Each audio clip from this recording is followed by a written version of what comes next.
The Sirasa Shakthi Sahana Yathra, an initiative to reach out to the populace affected by the drought, commenced with religious observances at the MBC Head Office and dispersed in 3 convoys and is currently making its way to its final destination. Let's first join Newsfirst Sivan Daniel, who reports live from Ampara. Very good morning to all our listeners. I apologize if I sound a little weary and sleepy perhaps. It's been 24 hours since we set off on our journey since last morning. It was around 6:30 that we set off from the city office in Colombo heading towards Ampara.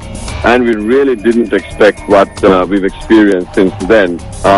What we had planned initially to be a 6 or 7 hour journey down to Gaul turned out to be almost double that time.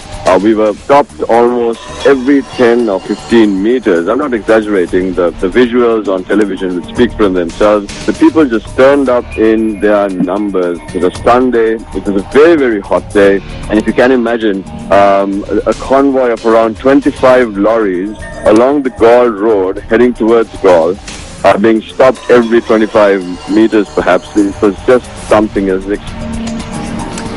We also join Zulfik Farzan, who joins us from Kilinochchi. Very good morning to you as well. Well, the Sirasa Shakthi Sahana Yathra convoy C, which left Breakwood Place number 2 yesterday morning, finally reached its destination, Kilinochchi, early this morning at around 3 o'clock. Now, we had to make some unexpected stops from Colombo to Kilinochchi as people with Samaritans have come out with their generous contributions, which included bottled water, canned fish, rice, dal and other essentials including milk powder. They come out with these generous contributions and handed them over to us in order for us to take these contributions along with our relief aid and hand over to people who have been affected by the drought in the Kilinochchi district. Now we will be meeting with the Kilinochchi district secretariat at around 8:30 a.m. today, and subsequently we will have a discussion on how the aid will be distributed amongst the people who have been affected. So Newsfirst has also been in the forefront of this endeavor together with the Capital Maharaj organization, which initiated the Sirasa Shakthi Sahana Yathra. The convoy C is already in Kilinochchi, almost 20 vehicles filled with aid, including our very own van, which is now filled with bottled water because we had no space to fill in the last minute contributions that we got, and that was at around 1 a.m. this morning. Yes, people were lining up the streets at around 1 a.m. and they made their generous contributions at that time after coming into the streets at around 10 o'clock yesterday. So it's the 1st of September and a good day for Newsfirst and the MBC organizations as the Sirasa Shakthi Sahana Yathra makes its way to its destination. Zulfik Farzan reporting from the Sirasa Shakthi Sahana Yathra in Kilinochchi. Newsfirst Siddharth Kotian is in Polonnaruwa. Let's speak to him now. A very good morning to all our viewers.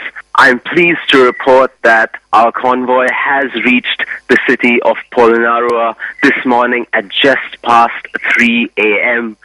Just to recap for our viewers, we left Colombo yesterday morning at around 7 a.m. and traveled through the cities of Kiribatgoda, Kadavatta, Yakala, Nitambua, and Tambula before finally reaching Polonnaruwa. Our progress was slow. We had to collect a lot of donations from people who were waiting for us by the road.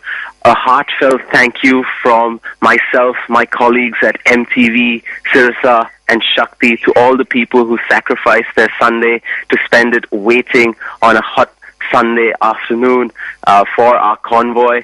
Our convoy started with around 9 vehicles, but as we went along, more and more people joined us, and we ultimately had a number of 15 vehicles that reached the city of Polonnaruwa just past 3 a.m. this morning. I'm Siddharth Kotian reporting live from the city of Polonnaruwa. Well, once again, let's join Newsfirst Sivan Daniel. He is reporting to us from Ampara. Very good morning to all our listeners. I'm I apologize if I sound a little weary and sleepy. Perhaps it's been 24 hours since we set off on our journey since last morning. It was around 6:30 that we set off from the city office in Colombo, heading towards Ampara, and we really didn't expect what we've experienced since then. What we had planned initially to be a 6 or 7 hour journey down to Gaul turned out to be almost double that time. We were stopped almost every 10 or 15 meters. I'm not exaggerating. The visuals on television would speak for themselves. The people just turned up in their numbers. It was a Sunday. It was a very, very hot day. And if you can imagine, a convoy of around 25 lorries along the Gaul road heading towards Gaul, being stopped every 25 meters perhaps. It was just something as an extraordinary challenge to the people involved organizing this. And we finally got to Gaul and then on to Mathura, which we reached around midnight. And what was really incredible was the fact that there were people along the streets well past midnight. It was just so touching and amazing to see people, ordinary Sri Lankans, with obviously a true spirit of selflessness standing out there. And what every single one of them told us was that they've been standing there for a good 12 hours. They'd been calling the city office and finding out updates on where we were. They were listening to updates on Sirasa FM and on Yes FM and on Legends and trying to figure out how long it would take us to reach them. And obviously they understood that we were taking some time, but they stayed put. There were people in Havra, there were people in every single village, just ordinary Sri Lankans waiting to be part of the Sirasa Shakthi Sahana Yathra. We set off from Mathura again around midnight, and then we've made it now to Bandigiriya, which is a little hamlet just off Hambantata. I must make mention here of the drivers, the lorry drivers. These guys are amazing individuals. It's a really tightly knit team here. But as you can imagine, trying to coordinate a convoy of 25 lorries all the way up to Ampara is sort of like trying to herd cats. But still, there's real spirit of teamwork here. Everyone's working together, trying to stick together. There's a lot of discipline here. We know that we're here for a reason, and the reason is to take as every single bit of aid that's being given to us all the way up to Ampara and hand it over to the villages. The real task is once we reach Ampara, handing these dry rations and bottled water to the people who deserve them. So we have a plan set up over there. What is going to happen is we're going to get a lot of help from the military, obviously, from the government agents to make sure that the people who really deserve it get what they need. All right, so I'll be keeping you updated as we trudge along towards Ampara.